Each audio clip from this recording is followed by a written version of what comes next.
I've said it before. James Harden is the best one-on-one player I may have ever seen in my life. You can spread. Ever seen in your life? In my life. God, he chose. No. I mean, James is the best of this era. Stop it. No, hold on for a second. He's not. Don't say in your life. Stop it. I'm helping you out. Stop it. He's not in your life. Don't say in your life. Just hold it. Just can I say what I want to You can say? say what you want to say. What's up, guys? It's Rob Johnson. We have great news here. The NBA has officially announced that they're going to stop players from using non-basketball moves to draw fouls, and this is just a rule that needed to be implemented into the NBA because we saw a lot of cheap fouls, just players just flinging up shots, pump faking, just flinging up shots and just being bailed out, when the defender most of the time is playing great defense up until that point. But guys like, Curry, Harden, Trae Young, those guys, they won't be able to do that anymore. So the NBA tweeted out a few series of tweets to kind of give us an overview of what they mean by non-basketball moves. So we're gonna go over that. Beginning with summer leagues and effective for the 2021-22 season, game officials will enforce the playing rules in a manner that reduces the incentive for players to use non-basketball moves to draw fouls. It goes over, it says the shooter, if the shooter launches or leans into a defender at an abnormal angle. We've seen that many times with Curry. He can kind of shoot shots at like any angle. And then it also says the offensive player abruptly veers off his path sideways or backwards into a defender. We've seen Chris Paul do this. A lot of times he likes when his defender is kind of behind him and he kind of like shields him away with his offhand, and then he'll kind of like, once he feels the defender kind of on his back, that's when he kind of like shoots backwards and just takes a shot, and then he gets the call. But these players, they won't be able to do that anymore. They're gonna have to find a creative way to or a more natural way to get to the rim and get to the line.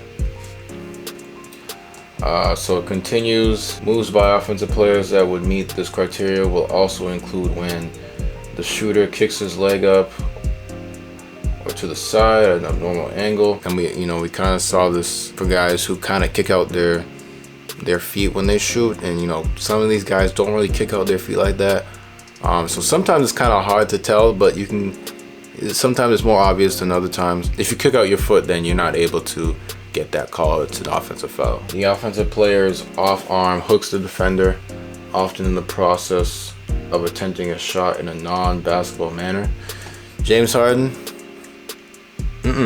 no more. No, I'm sick. I've been so tired of James Harden hooking his arm, and I've been preaching this several times. Like, James Harden, he's one of the most babied, most pampered basketball players ever, because he does this all the time when he's driving to the rim. He'll hook his arm under you, and then he'll just fling up a layup, and he gets to the free throw line, and it's just annoying to watch. And he's always pushing off. For the most part, he pushes off a lot of times, and he gets the call. And I keep tweeting this. He has more free throws made than field goals made. Tell me another top scorer, Kobe, you got guys like LeBron, Michael, Kareem, all these guys who, led the league in scoring, KD, all these guys who are, phenomenal scorers. They don't have more free throws than field goals, none of them. But why does James Harden have more free throws than field goals out of everyone? It's kind of ridiculous. It's unheard of, and that just goes to show how the refs kind of like give it to him. They kind of give it to him, and it's like no other player can necessarily get away with that as much as James Harden. And it's not a mystery. James Harden just for some reason gets this kind of treatment getting to the free throw line, and it's frustrating to watch. It shows like a tweet saying this play should result in a no call as the offensive player leans into the defensive player. Again, we've seen James Harden do this. I've seen it, a couple times with Paul George. He'll try to look for contact and he doesn't get it. But Paul George, I feel like he's not one of those guys who's great at selling contact. James Harden, I think it's obvious with him. But some guys, you know, are better at selling contact than others. And Paul George, he doesn't, he's not the greatest with that. So that's that. Let's see, let's go to the next tweet. An offensive foul should be called on this player as the offensive player uses his right shoulder to dislodge the defender. And the offensive player lands outside his normal floor position. I think it's funny how they're showing examples of stars. So here we got Curry, kind of like bumps into the defender as he's like on his back, like I was mentioning about Chris Paul, and that's gonna be a foul. That's gonna be an offensive foul. So none of these abnormal, unnatural basketball moves. The shooter kicks his leg up at an abnormal angle. I think that's Dylan Brooks. And he initiates contact with the defender. An offensive foul should be called on the play. I think there was one more. This play should result in a no call as the offensive player's off arm hooked the defender's arm in the process of abruptly attempting a shot in a non-basketball manner, but did not impede the defender's ability to continue defending the play. As you can see in that clip, Paul George didn't need to chuck up that shot, and as you can see, Donovan Mitchell didn't even touch him. But because he kind of had his hand in there, Paul George thought he could bait him into keeping his hand there and then just, you know, chucking up a shot and get to the free throw line. But Mitchell was able to pull his arms back, and then Paul George could have just kept the play alive. He could have dribbled, he could have passed, he could have done a lot more options instead of chucking up some garbage shot like that. But that's just gonna be a no call, so that's a turnover, or not really a turnover, but just a missed shot, I guess. So that's gonna be an adjustment for James Harden. James Harden is one of my least favorite players in the league, because of his play style, how he just gets to the free throw line too much. It's like to hear Charles Barkley say that James Harden is one of the greatest one-on-one players of all time. He said he's the greatest one-on-one player of all time.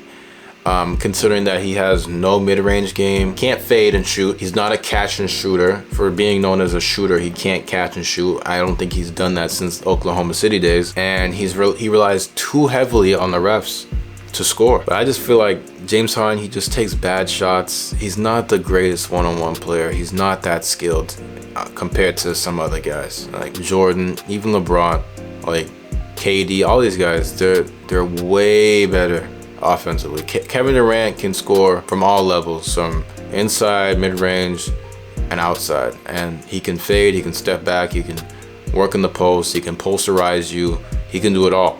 James Harden, he just dribble, and dribble some more. And he does like a step back, but his step back is not even that amazing. Like it doesn't create that much separation. It's enough separation for him, but compared to guys like Kemba, he creates so much separation in his step back, and it's deadly. But James Harden, it's not it's not that great. And you know, I hope that this continues to be a trend, that the NBA looks at what they can do to fix the NBA and how players like to kind of cheat with the traveling and all these other stuff, like the double step back. That's another thing. Luka does it, and it's just like it's a travel, you know. And they're letting them get away with it, letting them take multiple steps. So I just hope that the NBA can continue to implement new rules to tighten NBA players and, you know, help them not take advantage of the game, because I feel like too many times where these calls are just awful during the game, and it's just frustrating to watch as a fan. And I just hope that this is not like this non-basketball move new rule is just not something they just do for one season, because we've seen it with like the fining with the flopping a few years back. You know, they'll do it for 1 year and then they'll just disregard it. They will be lenient and they won't even really kind of like enforce it. So I hope that this is something that they continue to press forward, because these refs sometimes they just don't enforce some things. And You know, I've been watching a lot of like 80s basketball. You know, the refs, when they called something, they called it. They didn't care about what the players felt or how the fans felt.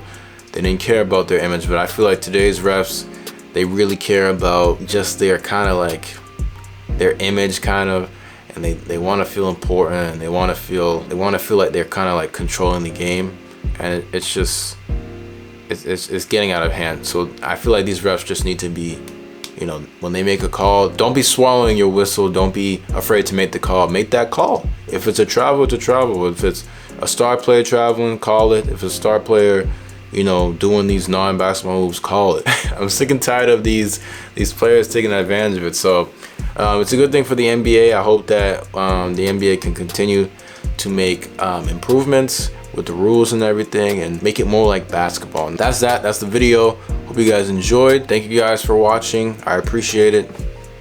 Peace.